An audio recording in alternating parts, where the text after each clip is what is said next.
கருப்புசாமி அப்படிங்கிறது வந்துங்க சனி சூரியனுடைய பெயர். சுடலை, அப்புறமா வந்து ஐயனார், ஐயப்பன், இந்த மாதிரி விஷயங்கள்லாம் வந்து சனி செவ்வாவுடைய பேர்.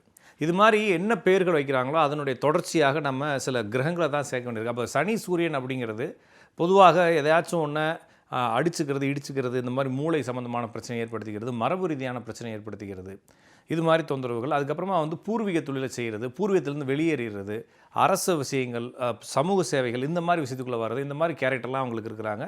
கொஞ்சம் நோய் தொற்றுகள், நரம்பு மண்டலங்களால் வரக்கூடிய பிரச்சனை, மரபு ரீதியான பிரச்சனைகளுக்குள்ளே இவங்க ஆளாகிறத பார்க்குறோம். அப்போ கடவுளுடைய பேர் அப்படிங்கிறத இருந்தாலும் கூட அந்த பேருக்கு ஒரு அர்த்தம் இருக்குது. அப்போ அந்த பேரினுடைய அந்த கிரகத்தினுடைய தன்மைகள் இவருடைய ஜாதகத்தில் பிரதிபலிக்கும். அப்போ முருகன் பேர் வைக்கலாம், சிவன் பேர் வைக்கலாம், எதை வேணாலும் வைக்கலாம். ஆனால் வந்து அதனுடைய தன்மைகள் பிரதிபலிக்கும். அது கிரக காரங்களாக தான் செயல்படும். உடனே வந்து அது ரொம்ப சீரியஸான பிரச்சனையாக நம்ம எடுத்துக்க தேவையில்லை. அவங்களுடைய ஸ்டேட்டஸுக்கு. இப்போ நான் இருக்கிறேன்னா எனக்கு ஒரு பேர் வச்சுருக்கிறாங்க அப்படின்னா என் பேரில் கூடிய அந்த கிரகம் என்னுடைய ஸ்டேட்டஸு, என்னுடைய லெவலுக்கு அந்த பிரச்சனையை கொடுக்குது.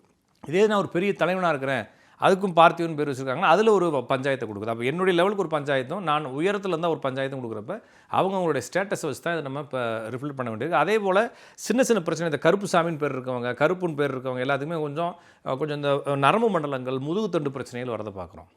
அப்போ முருகன் இப்போ பழனின்னு பேர் வச்சுருப்பாங்க நிறைய பேர். பழனி முருகன், பழனிசாமின்னு பேர் வச்சுருப்பாங்க. அவங்க எல்லாத்துக்குமே மூக்கு சம்மந்தமான பிரச்சனை, தண்டுவடம் பிரச்சனை, சுவாச கோளாறுகள் தொடர்ந்து இருக்கிறத பார்க்குறோம். கொஞ்சம் மன அழுத்தங்கள், மனக்குழப்பங்கள் இருக்கிறத பார்க்குறோம். அப்போ ஒவ்வொருத்தங்களும் அந்த கிரகத்தினுடைய காரகம் தான். அப்போ நம்ம வந்து பேசுகிறது வந்து அந்த கிரகம் உச்சமாக இருக்கா, நீசமாக இருக்கா, பவராக இருக்கா, பவர்லெஸ்ஸாக இருக்கான்றது நம்ம பேசலை.